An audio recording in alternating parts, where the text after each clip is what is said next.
morning, Emily. My name is Mary. I'm your aide today, and I'm here to provide hair care. Okay. I am going to hand sanitize my fingers until they're dry. I'll provide privates for Emily, and I'll grab my supplies that I need. I get a comb, a brush, and a mirror.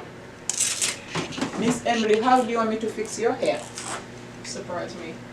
Okay, I'll brush your hair back. I'm gonna get a clothing protector for your clothings. And I will use the brush to brush Emily's hair. Can you hold this for me? Then I am gonna brush, brush, brush, brush, brush, brush. Alright, Emily, how does it look like? Good. Okay. I will take away the mirror.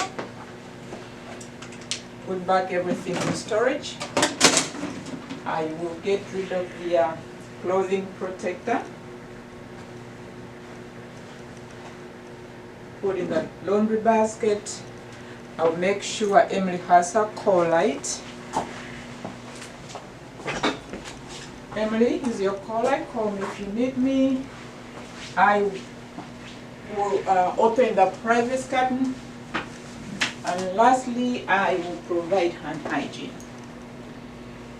And that's the end of the scale.